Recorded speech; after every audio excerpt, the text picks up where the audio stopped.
اصحاب کہف۔ ملک روم کے شہر افسوس میں ایک ظالم بادشاہ دقیانوس کی حکومت تھی۔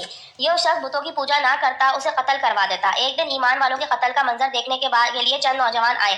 اللہ نے ان کی آنکھوں سے پردے ہٹا دیے تو انہوں نے دیکھا کہ جس مومن کو بھی قتل کیا جاتا ہے فرشتے آسمان سے اترتے اور اس کو روح کو اپنے ساتھ لے جاتے۔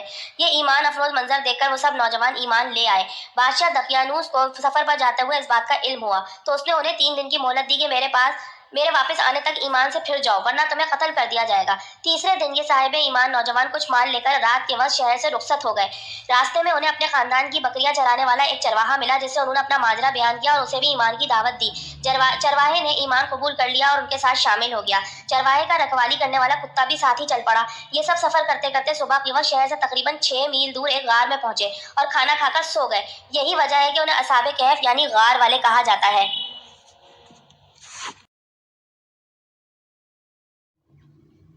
بادشاہ دقیانوس کو سفر سے واپسی پر اصحاب کہف کے غار میں پناہ لینے کا پتہ چلا تو اس نے غار کے منہ پر دیوار بنوا دی تاکہ وہ بھوک اور پیاس کی وجہ سے یہیں انتقال کر جائے اور یہی غار ان کی قبر بن جائے۔ جس حکومتی ملازم کو یہ کام دیا گیا اس نے اصحاب کہف کے نام، تعداد اور ان کا پورا واقعہ، عمدہ قسم کے سیسہ، ایک سیاہی مال نیلے رنگ کی دھات جس سے بندوق کی گولیاں اور چھرے وغیرہ بنائے جاتے ہیں، اس سے تختی بنوا کر لکھوایا اور اسے تانبے کے ایک صندوق میں بند کر کے دیوار کی بنیادوں میں رکھوا دیا۔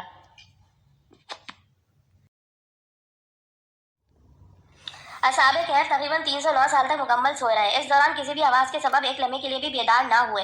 اس عرصے میں کئی بادشاہ آئے اور گئے، یہاں تک کہ ایک نیک دل بادشاہ بدروس کی حکومت آئی۔ اس کے زمانے کے کئی فتنے اٹھے جن میں سے ایک یہ بھی تھا کہ مرنے کے بعد دوبارہ زندہ ہونے اور قیامت آنے کا کچھ لوگ انکار کرنے لگے۔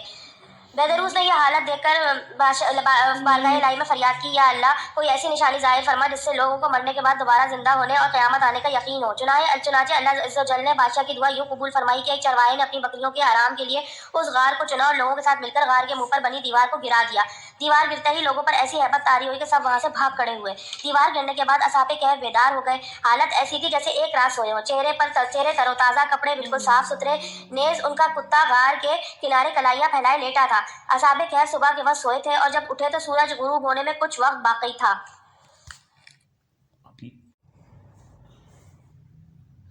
انہوں نے نماز ادا کی اور اپنے ساتھی یملیخا کو کھانا لانے کے لیے بھیجا۔ یملیخا ایک دکاندار دودھ والے کی دکان پر گیا کھانا خریدنے کے لیے دقیانوسی دور کا سکہ دیا۔ صدیوں پرانا سکہ دیکھ کر بازار والے سمجھے کہ ان کے ہاتھ میں کوئی پرانا خزانہ آ گیا ہے۔ وہ یملیخا کو حاکم کے پاس لے گئے۔ اس نے پوچھا، خزانہ کہاں ہے؟ یملیخا بولے، خزانہ نہیں، ہمارا اپنا پیسہ ہے۔ حاکم کہنے لگا، یہ کیسے ممکن ہے؟ یہ سکہ 300 سال پرانا ہے، ہم نے تو کبھی یہ سکہ نہیں دیکھا۔ یملیخا بولے، دقیانوسی بادشاہ کا کیا حال ہے؟ حاکم بولا، آج کل اس نام کا کوئی بادشاہ نہیں، سینکڑوں سال پہلے اس نام کا ایک کافر بادشاہ گزرا ہے۔ یملیخا نے کہا، کل ہی تو ہم دقیانوس سے اپنی جان بچا کر غار میں چھپے تھے، آئیے میں آپ کو اپنے ساتھیوں سے ملواتا ہوں۔ حاکم اور کئی لوگ غار کی طرف چل پڑے۔ غار میں موجود اصحاب نے جب لوگوں کی آواز سنی تو سمجھے یملیخا پکڑے گئے اور دقیانوسی فوج انہیں پکڑنے آ رہی ہے۔ یملیخا نے غار میں پہنچ کر ساتھیوں کو سارا ماجرا بتایا۔ حاکم نے غار کے کنارے صندوق دیکھا تو اسے کھلوایا اور اندر سے تختی نکلی جس پر اصحاب کہف کا حال لکھا تھا۔ حاکم نے یہ خبر بادشاہ بدروس تک پہنچائی، وہ بھی آ گیا اور اس نے اصحاب کہف کا حال دیکھ کر سجدہ شکر ادا کیا اور اللہ عز و جل نے مرنے کے بعد زندہ ہونے اور قیامت کا یقین دلانے کے لیے نشانی عطا فرمائی۔ اس کے بعد اصحاب کہف غار میں آ کر سو گئے اور ان کی روح قبض کر لی گئی۔ بدروس نے لکڑی کے صندوق میں ان کے جسم مبارک رکھے، غار کے قریب مسجد تعمیر کرنے کا حکم دیا اور لوگوں کے لیے دن مقرر کر دیا کہ ہر سال عید کی طرح وہاں آیا کریں۔ ایک قول کے مطابق اصحاب کہف کی تعداد 7 تھی، واللہ العلم۔